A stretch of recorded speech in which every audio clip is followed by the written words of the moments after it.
Our topic for today is the beam element. We're going to start out with classical Euler-Bernoulli theory, study that, and then learn how to develop a finite element based on that theory. Then I'm going to extend into 3 dimensions and show how that same beam can carry axial forces and torsion forces. At the end, I will review some thin-walled ideas and for torsion of open cross-section beams, but we won't hit that very hard because it's an advanced topic, and we'll mostly concentrate on what is often called the simple beam, which is the Euler-Bernoulli beam. Let's spend some time looking at classical beam theory, which for us is the Euler-Bernoulli theory. The reason is that now, as you're a practicing engineer, it might be a good time to review this theory, and some people will learn it perhaps better in the approach that we're doing, which will be based on energy rather than the older equilibrium ideas. Let's consider a straight, slender prismatic bar shown here. We'll look at the XY plane so that we're really thinking of planar bending of bars. We don't worry about axial or torsional forces at present. Those can be added in later in a linear way in our element. The bar is considered to be compact, and that is that it's either a solid bar or perhaps a square tube, thick-walled tube. Then the plane sections arguments that we're going to make will be most accurate. Let's list some of the approximations that are made in the Euler-Bernoulli beam theory.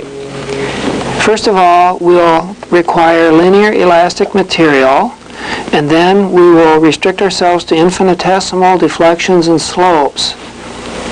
Thirdly, we'll make the plane sections assumption, that is, that plane sections that are initially perpendicular to the beam will remain that way after deformation. And this means that you don't have any shear deformation. Beams that do have shear deformation are called Timoshenko beams, but we're not interested in that theory right now. The fourth assumption is that we will not include the z direction for any important quantities, and we won't allow stress and strain to depend on the z direction. There won't be any loading in the z direction. It will turn out with these assumptions we can study with great accuracy bodies that are slender with compact cross-section, and the slenderness ratio should be 10 to 1 or greater, and the cross-sectional area should be compact, and that is close to a square, but I would be comfortable easily going out to a 2 to 1 ratio of height to width or width to height. An important concept in beam theory is that of how the beam, initially straight, curves into a circular arc when end moments are applied. I'll show a figure of that here. This is a segment of a beam that was initially straight. The curvature has been exaggerated so that we can show the center of the radius of curvature above. Now, the section that we're looking at carefully with the bottom length here and the top length here was originally a rectangular piece of material, which I'll sketch off to the side. And there was initially a width L0 which would have held at any elevation. After deformation, that width still holds unextended at the so-called neutral axis, which is the same as the elastic axis or the centroidal axis for this simple beam theory. And then what we might want to do is consider the strain involved in the axial direction at some arbitrary distance above the neutral axis.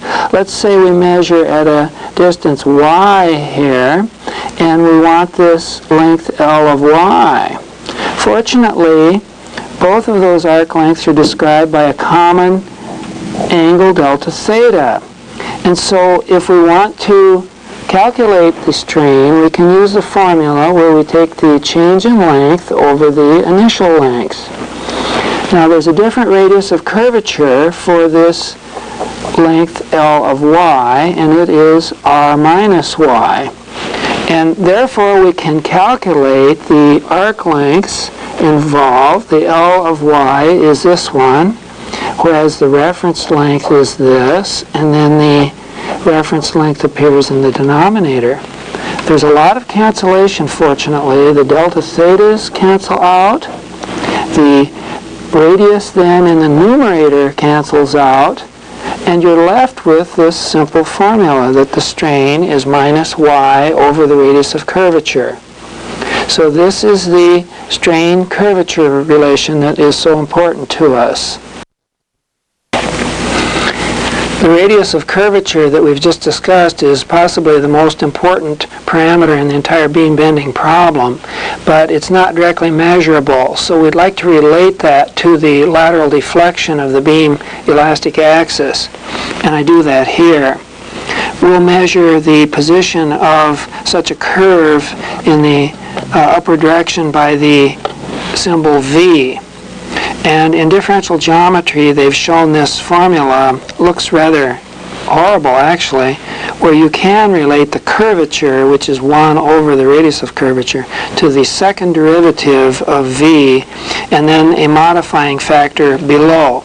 Now, if we restrict ourselves to small slopes, so rather than the figure I show above, we instead restrict to this figure shown below, then we can make the approximation that the dv dx term squared is much, much smaller than 1, and we can neglect that.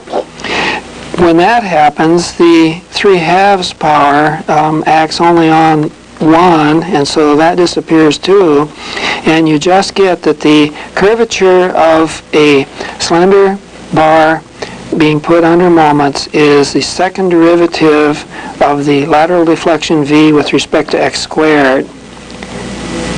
Now earlier we had shown that strain was minus y over r, so now we can replace that with minus y d squared v dx squared, and this is something quite measurable. So we now concentrate our attention on the lateral deflection of the elastic axis of the bar element. At the outset, we have quite a few variables in the beam problem. Our first simplification is to assume that not much happens in the z direction, and in fact we will turn this into a plane stress problem lying in the xy plane. Let's look at a cross-section and see if we can argue some of these stress assumptions at the start. I'm looking at the cross-section of what was originally a rectangular cross-section, and then through the action of end moments has distorted somewhat, and I've exaggerated the displacements to turn this into a trapezoid. There's no loading in the z direction, and so it's rather easy to say that the stress sigma z will be 0, not only on those two free surfaces, but throughout the body.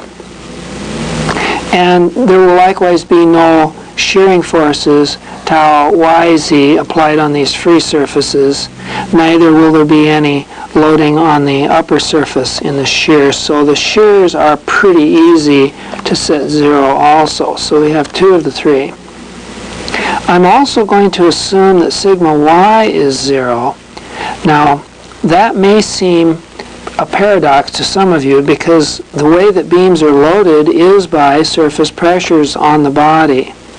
But it will turn out that even if this were a loaded surface, that the load sigma y, or the traction on the surface, would be far less than the axial stress sigma x inside the body. So we're going to effectively neglect sigma y in favor of sigma x, and that turns out to be correct in retrospect. Now let's reduce our variable list further by making some geometric arguments. If we were to scribe some lines on the side of the beam, horizontal and vertical, in an orthogonal mesh, and then we put end moments on that curve the beam as shown, the plane sections argument means that these cross-sectional lines will still be perpendicular to the axis and will have right angles. But you see, that's exactly what you mean when you say that the shearing strain gamma xy is 0.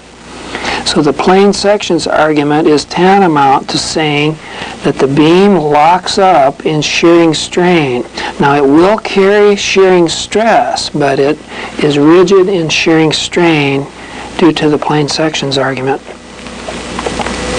Then if we look at the bottom of the beam, we can use symmetry arguments to say that those same plane sections cannot rotate with respect to each other. There shouldn't be any loading that would make them do that, nor geometric asymmetries in the beam. And so we get gamma zx is 0 also. That's two more quantities that we're setting to 0 and makes now a total of 5 variables that we're hoping will be 0 in our beam theory. Well, there's some method in the madness that we're doing here, and that is that we're trying to eliminate the terms that are going to enter into the energy statement for energy stored within the beam. We know what strain energy is. We know it comes from the various stress and strain components. If I write that out, here is the expression for strain energy density, which is the strain energy per unit volume. And it comes out to be always the product of a force-like thing and a displacement-like thing. So we have sigma x and epsilon x, and then 5 more such terms. But we have already set 3 of the stresses to be 0, and by geometric arguments 2 of the strains to be 0, and by so doing the only remaining strain energy term of any importance is that due to axial stress and axial strain. So the energy in the beam is really stored in this uniaxial manner, and a beam acts as a bundle of fibers that way. They are maintained in a relative position by the shear forces. In fact, you have locked up the body in shearing deformation so that these fibers are able to carry substantial loads acting only in axial tension. There's a story that one of the Indian chiefs back in the eastern Indian regions of the United States called his dwindling tribes together, and there were 7 associated tribes. They were being decimated by the influx of the white man and the loss of game and so on, and so he picked up a twig and broke it and said that one of us tribes acting alone snaps as easily as a twig. And then he grabbed 7 twigs and bound it with a grapevine and said, but if we all act together, then we will not break. And he showed how stiff a bundle of twigs that was. So you see, an Indian chief there may have been the first person to have come up with the real beam theory as a bundle of fibers. Or composite beams maybe, huh? Well, the bottom line is literally that the only stress-strain law that we're interested in is the axial stress related to the axial strain with Young's modulus as the coefficient relating them. So when we do the bookkeeping in a minute in our finite element, we will be very interested in this form of stress and strain.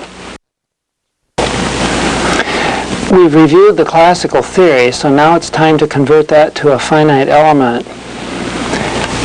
We know that in terms of the Euler-Bernoulli beam, there's an underlying differential equation shown here. It's the 4th derivative of the lateral deflection. And if there are no intermediate loads in the interior of the body, then you get a 0 here. Normally that's reserved for a running load along the beam. Now we're going to consider a section of beam as if it were a single finite element. And we're going to need 4 degrees of freedom for the purposes that we mentioned earlier, namely to connect to the neighboring elements, to put information in and get information out, and then to provide the degrees of freedom for accuracy. We won't use an intermediate node in the interior of this single finite element. Very few of the commercial codes do. I think it's more likely that the user will use many elements rather than go to higher order elements here. There are various versions of beam elements in the different codes. Within the MSC Nastran code, for instance, they have what they call a beam element, which is really the more advanced element. Then they have a bar element, which is the simple Euler-Bernoulli theory. And so I think in every commercial code that you use, you must be aware of whether the element that's been developed is based on Euler-Bernoulli theory or Timoshenko theory, and then on up into higher order theories. But we'll be happy with this one. We need at least these 4 degrees of freedom at the nodes shown in our sketch, and that's adequate to carry out a consistent Euler-Bernoulli theory. Now we need to use those 4 nodal degrees of freedom and those 4 nodal forces to create a flow chart to show how we can map to the internal variables in the Euler-Bernoulli beam. As I typically do, on the right are the nodal coordinates, on the left are the nodal forces. Now in this case, force in general means either a force or a moment. These are force-like quantities. We have the internal stress field, the internal strain field, the internal displacement field. At this point, I've already taken the liberty of saying that the only important V deflection is that of the elastic axis. I'm showing here 4 generalized coordinates that we're going to define in a minute, and those will be needed to balance the 4 nodal coordinates when we use a displacement function approach. In our previous discussions on classical theory, though, we were able to show that 3 components of stress were 0 due to the peculiarity of this slender body and the fact that it's moving in a vertical plane. And then we also, through the plane sections argument, showed that these 2 strains were 0. Now the stiffness matrix that we develop is primarily a function of strain energy caused by motion of the nodes. And because we have zeroed out one or the other of all 5 of these pairs of quantities, that means that we only are left with one significant energy pair, namely the axial stress and the axial strain here.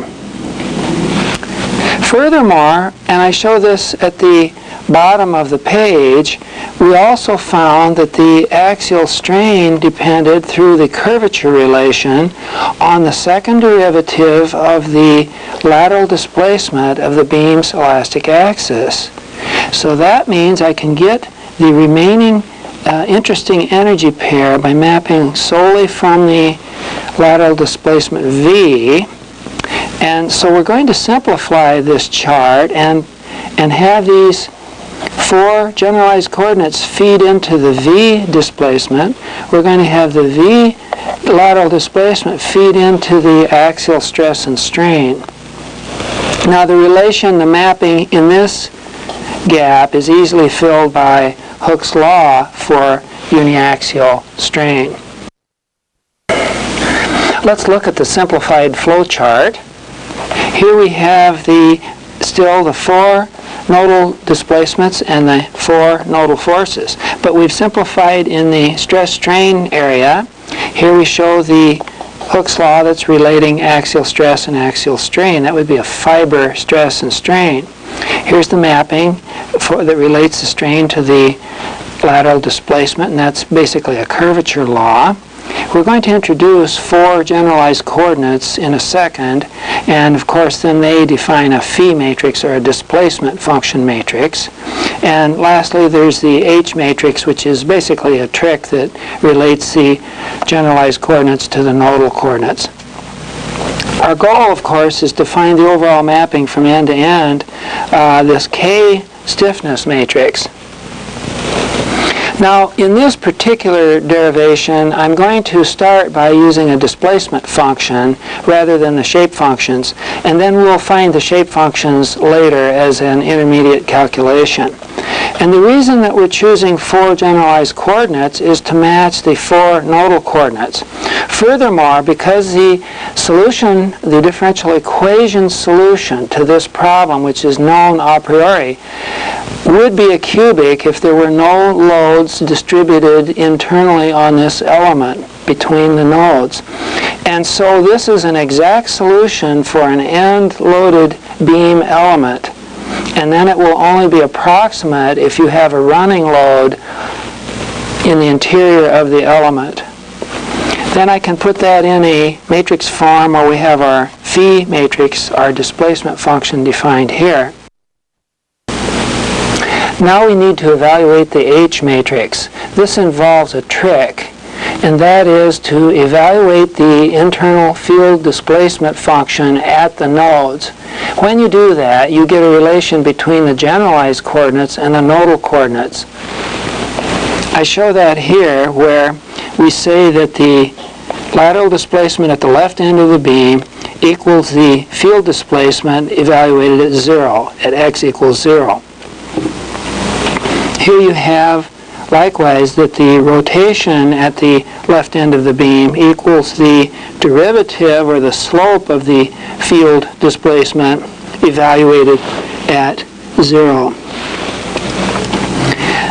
At the right end, we get the same kinds of relations that the lateral displacement at the node must equal the field displacement evaluated there, and likewise the rotations must match. We're using a logical idea here for infinitesimal displacements, that the angle theta, which is basically in radians, is the same as the first derivative, which is a slope really. It's really a tangent value here. And that's true for the infinitesimal values that we have. So there is a small approximation buried in this, the equivalents that we've made here, but it's consistent with the basic Euler-Bernoulli theory. Now I can set those 4 equations into their proper coefficient form shown below here.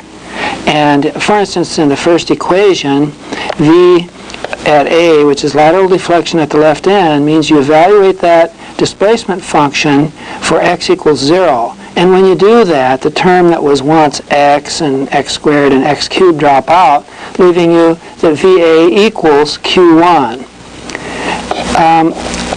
An evaluation of the other quantities gives you the same sort of pattern, and then you get this matrix H that we're interested in. I'll just present the results for the inverted H matrix. Nowadays this can be done with the symbolic mathematical programming packages such as Mathematica and Maple, and I'm finding more and more students will do that sort of thing in the classroom situation. So here's the H matrix. Now the reason that that's useful is to show the mapping then from the nodal coordinates to the internal generalized coordinates. And you can make use of that then to create the shape functions. So it's at this point that we can now use our assumed displacement function with this trick of finding the H matrix to create the shape functions themselves. And I've done that multiplication and put it here. Now these polynomials each have the character that they have a unit value at their home degree of freedom and a 0 value at the other degrees of freedom. I'll plot the 4 shape functions for you. Here they're shown on the interval 0 to L. We'll commonly use the length of the beam as the capital L. The first shape function has this unit lateral deflection, but 0 slope. Now that's kind of important to realize that there are now 2 variables per node. And so it has to have 0 slope there, and then 0 slope and deflection at the other end. The shape function N2 has a unit rotation, which I've taken to be 1 radian, and then it has this nice cubic function here that drops back to 0 slope and 0 deflection at the right end. Now I have actually scaled these shape functions on a plot package such that they're accurately scaled. However, there is a length scale involved. In other words, the rotational shape function that I've shown could be made of different size than the translational shape functions. So I give a length scale below here just to let you know that. I didn't realize that myself in teaching this material for some time. But there's an arbitrariness then in how you can normalize these quantities. But the general shapes are of interest, and you can see how the rotational and the translational shape functions have a little different character. What we've been doing is finding the components of that flow chart that we showed. Now let's continue and find the strain matrix. This is also going to help us in mapping, basically going from right to left on the flow chart. And we get the strain matrix by multiplying the strain displacement law times the shape function matrix, which we just found. The strain displacement law for the Euler-Bernoulli beam is basically a curvature relation with two derivatives on x. And the shape function was a cubic polynomial in x. So this differential operator will knock it down from a cubic to a linear function. So we can say that strain is a linear function of the x-coordinate. It also involves the y-coordinate. And of course, the strain linearly changes as you move away from the elastic axis. Well, our greatest formula in this class has been the stiffness law developed by the energy approach.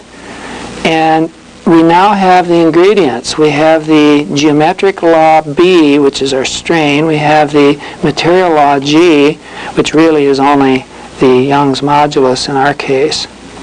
And if we can integrate that over the volume of the element, we'll have the stiffness matrix. Now, interestingly, the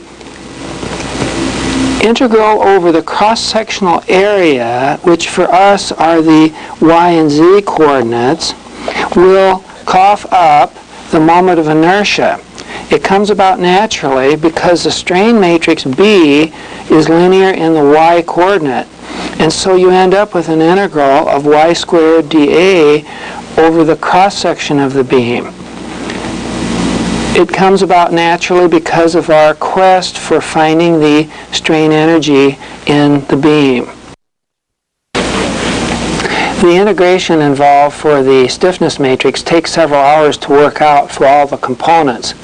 What I do sometimes in classroom situations, though, is to have the students develop just one term in the matrix. And then to my surprise, some of them have trouble deflating that calculation and not doing the unwanted sums, and they end up with almost the whole matrix anyway. But here's what it looks like. This is a 4x4 stiffness matrix. The terms are not dimensionally the same because you have coordinates that are not dimensionally the same. The lateral displacement and the rotation are dimensionally different. So you can see how the diagonal terms dealing with displacement have terms 12EI over L cubed, but the rotational components have a stiffness that varies as 1 over L rather than 1 over L cubed. And then the off-diagonal terms are in between.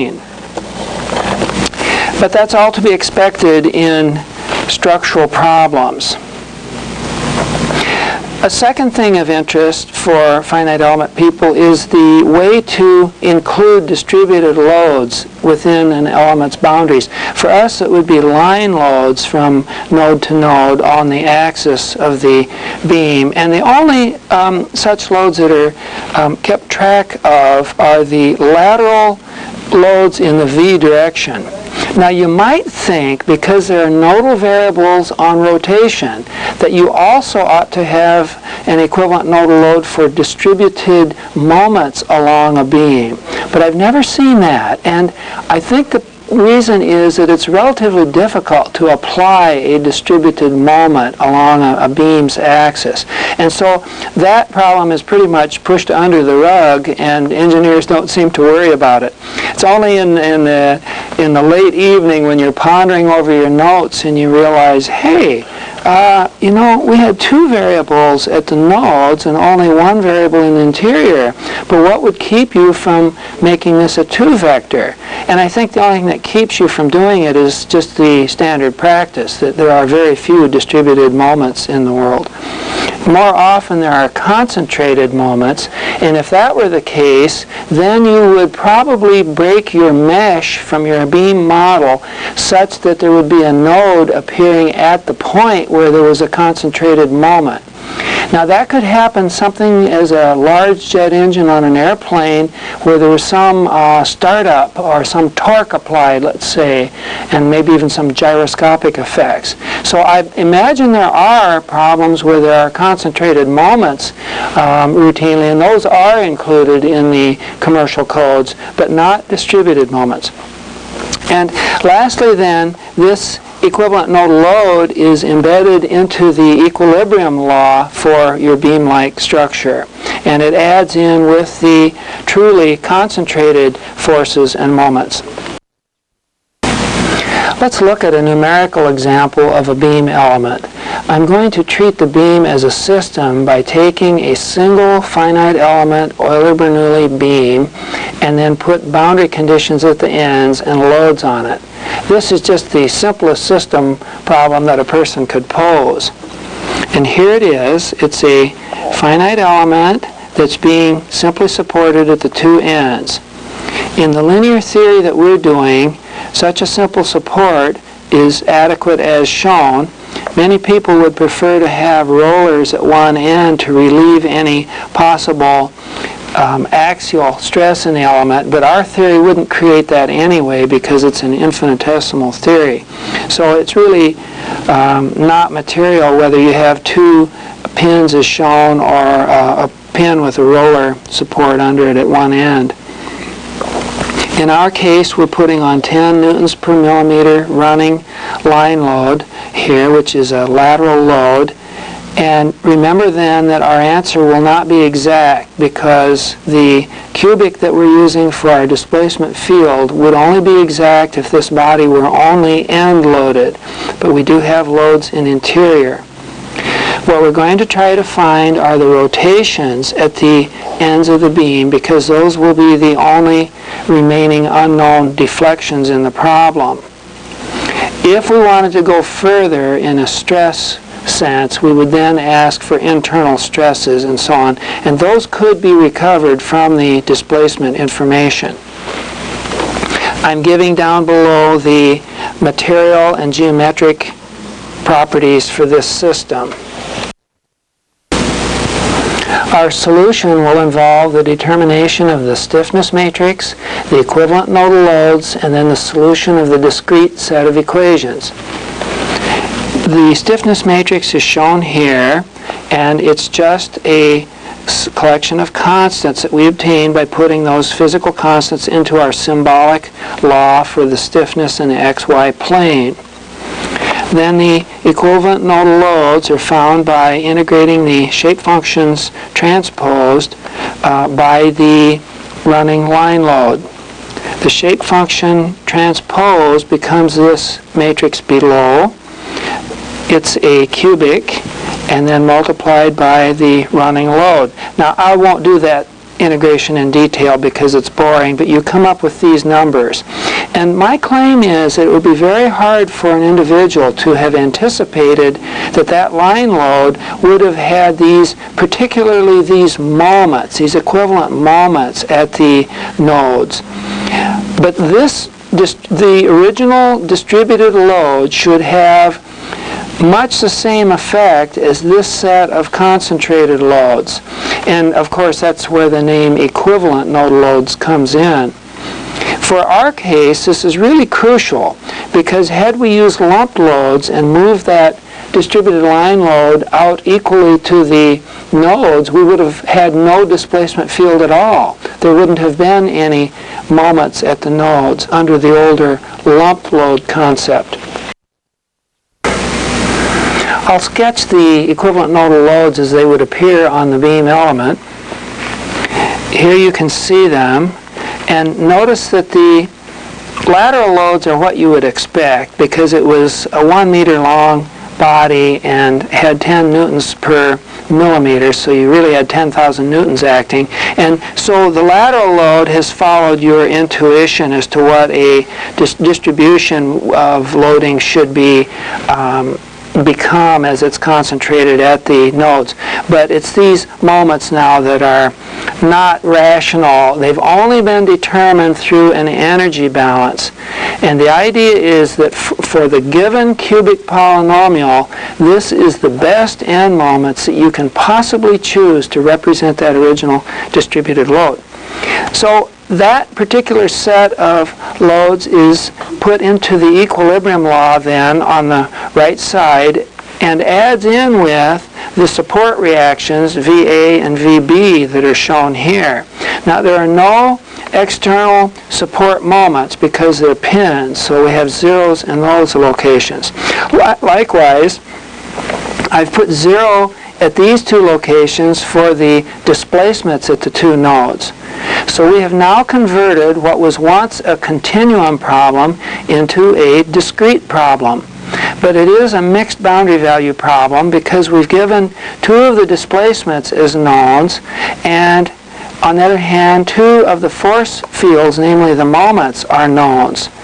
And then we have to find the other quantities.